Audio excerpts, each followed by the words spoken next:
think any magician who does close-up magic that says he's never been busted would be completely lying, because it's gonna happen, it always happens, and what you try to do is learn to deal with it in a way by understanding that there's different types of people, and some people will want to challenge you as opposed to just appreciating or accepting that magic is possible. They've got to know how, they've got to convince themselves that it's a trick, and they've got to sometimes try to convince others or you.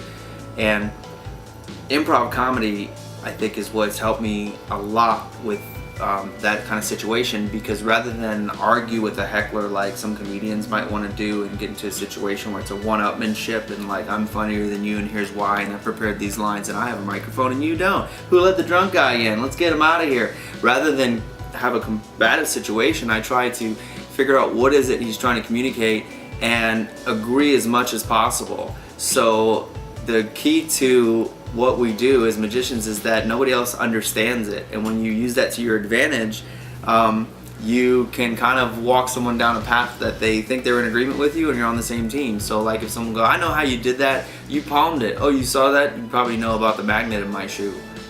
And now they realize that maybe they don't know what's going on, maybe they don't know what they're talking about, but if they say that now, they out themselves as maybe not having any clues, so they kind of have to agree with you, and then they win because you said yes, you didn't tell them no, you agree with them, but yet you win because now we're moving on, because nobody seems to know how anything's being done, so we just confuse the issue.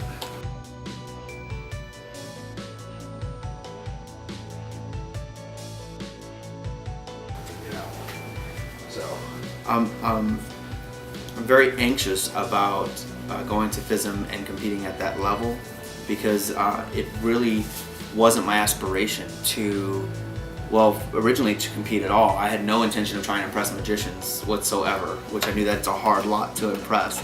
And it wasn't really about that, but it more became about something I needed to prove to myself. And when you win a little bit, you start realizing maybe I can win a little bit more. And then when you win a little bit more, you start gaining more confidence and thinking, well, maybe I can take it to the next level. What's next? Oh, the IBM, the big convention, I can win. Well, if I win first there, well, can I actually place it? Could I take it to that level? Could I go to FISM? Could I really, that act in the World Championships? I mean, I'm doing sponge balls, you remember that? I'm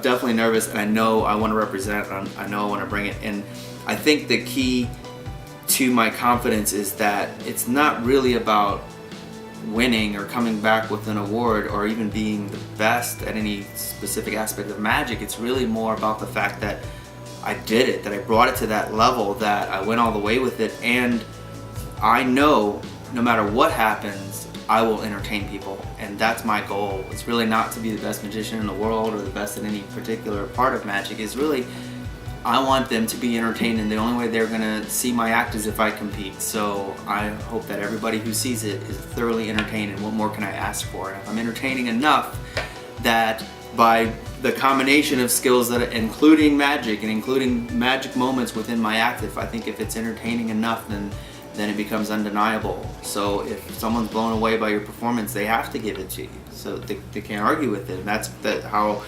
precise and flawless I want to be with my act, so that it makes it undeniable. And that's really the whole reasoning behind all my awards so far. That's what I wanted to be sure of. Every category they judge on, what are they looking for? Make sure I'm at the top of each one of those things with nothing lacking.